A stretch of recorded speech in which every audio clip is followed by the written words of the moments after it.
बहुत बहुत स्वागत और अभिनंदन आप सबका आज की हमारी राशिफल के कार्यक्रम में। आपकी राशि पर हम लगातार चर्चा करें।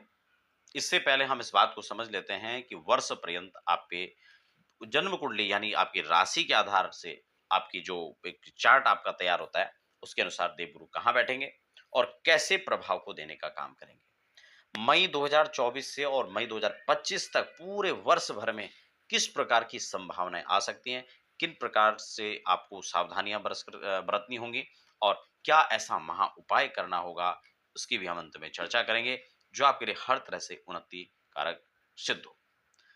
लगातार चर्चा करेंगे प्रत्येक राशियों पर। आज आज आपकी राशि पर हम चर्चा कर रहे हैं। नए दर्शक हैं तो चैनल को पहली बार विजिट कर रहे हैं तो चैनल को सब्सक्राइब करके बेल आइकन जरूर प्रेस कर लीजिए। अब हम बात करेंगे देवगुरु के इस महापरिवर्तन पर। वर्ष पर्यंत कैसा रहने वाला है, क्या क्या संभावनाएं रहने वाली हैं। खासकर इस राशिफल कार्यक्रम को देखने से पहले एक बात सुनिश्चित कर लें कि ये राशिफल केवल हम गुरु के परिवर्तन को लेकर के कर रहे हैं। किस प्रकार की संभावनाएं हैं, क्योंकि देवगुरु धन के कारक हैं, पुत्र संतति के कारक हैं। देवगुरु आपके कहीं ना कहीं सुख संसाधनों में वृद्धि करने वाले हैं।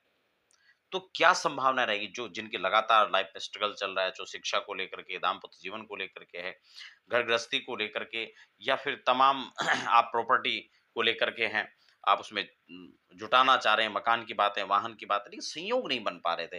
तो क्या ये देवगुरु धन के दाता आपको ये सब चीज देंगे? राशिफल का यह कार्यक्रम सुनिश्चित करने से पहले ये भी हमें देखना होगा कि हमारी जन्म कुंडली में इन ग्रहों की स्थिति क्या है। दशाओं में इनसे संबंधित ग्रहों की चल रही है, इन्हीं इन्हीं दशाओं की ग्रहों ग्रहों की दशा है, या फिर इनसे विपरीत जो ग्रह हैं उनकी दशा चल रही है। क्योंकि जब भी हम फलादेश की बात करते हैं ज्योतिष के अंदर, तो उसमें तीन प्रकार से फलादेश को देखा जाता है। यानी हम इस प्रेडिक्शन को तीन रूप से करते हैं। इसके तीन पार्ट कह सकते हैं आप। पहला पार्ट जन्म कुंडली में सुनिश्चित ग्रह जो इस कार्यक्रम में नहीं है, यानी प्रत्येक राशि यानी इतने हजारों लोगों की राशि है, तो उन सब की हजारों की कुंडली हमारे पास नहीं है। दूसरा जो उसका पार्ट होता है वो होता है महादशा का।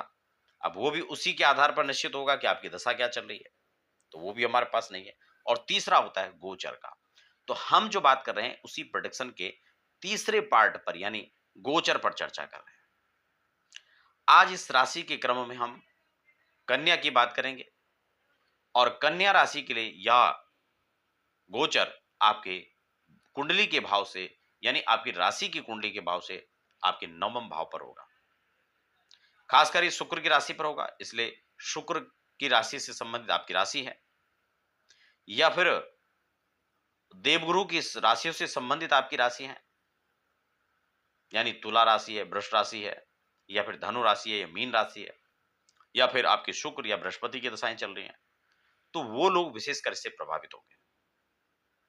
अब हम सविस्तार चर्चा कर लेते हैं। आपकी कुंडली यानी राशि कुंडली हम जब चार्ट तैयार करते हैं तो नवम भाव पर देवगुरु का आपका संचरण रहेगा और लग्न पर शीत दृष्टि रहेगी।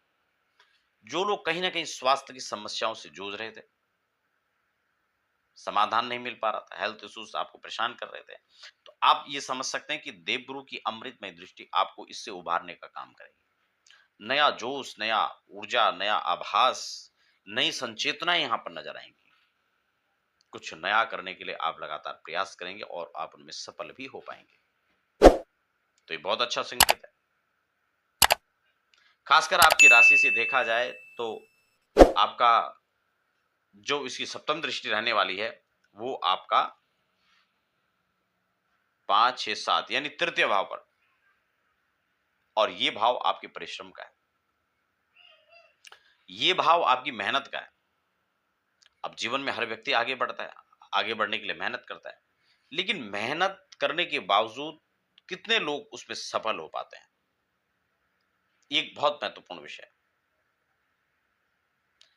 अब यहां पर देवगुरु की जब अमृतमय दृष्टि आपके पराक्रम के भाव पर पड़ेगी तो वहां वृषभ आपके मंगल की राशि है वृश्चिक, और मंगल इनके मित्र होते हैं। मित्र के घर पर दृष्टि यानी मित्र पर दृष्टि आप यूं भी समझ सकते हैं, या मित्र के घर पर दृष्टि, तो ये सुरक्षा प्रदान करेगा उसको। आप यहां बैठे, आपके मित्र हैं आपका, आप अपने घर से सामने उनके घर को देख रहे हैं, वहाँ पर नहीं है, या ये आप इस रूप में भी आप देख सकते हैं कि उनके घर पर हमारी दृष्टि का मतलब है कि वो हमारे मित्र हैं और उनकी घर की सुरक्षा के मद्देनजर भी हम उस दृष्टि को शुभ कह सकते हैं। और ये मेहनत का घर है, जैसे मैंने कहा, मेहनत लगातार हो रही है, लेकिन सफलताएँ नहीं मिल पा रही थी। चाहे वो आपके प्रमोशन को लेकर के हो, आपको आपके ट्रांसफ़र को लेकर के हो, या आपके पद प्रमोशन की यहाँ पर बात करें, आपको वहाँ पर एक अच्छे जिस रूप में आप चाहते थे वो प्रतिष्ठित होना, वो वहाँ पर नहीं हो पा रहा था। तो इस काल में देवगुरु आपको पद दिलाने का काम करेंगे। लंबा समय, मई 24 से मई 25 तक का, और इस कार्यकाल में आपको देवगुरु की अच्छी सफलता प्राप्त होने वाली है।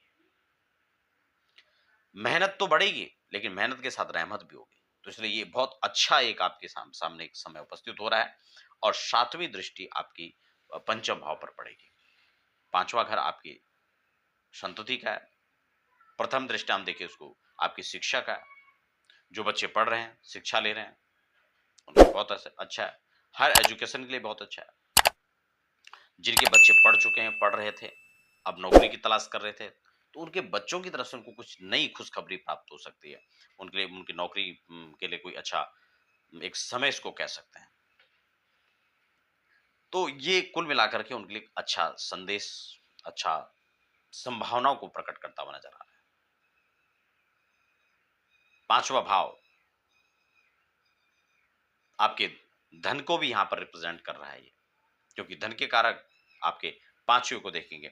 ये आपकी बुद्धि का है, संतुति का है, और वो खासकर जो बेबी कंसीव कर रहे थे, उनको दिक्कतें आ रही थी, तो उनके लिए भी ये समय अच्छा हो सकता है, योग कारक हो सकता है। शेयर मार्केट, लॉटरी, सट्टा, स्टॉक आदि में जो निवेश कर रहे थे, करना चाहते थे, उनको अच्छी सफलताएं प्राप्त हो सकती हैं।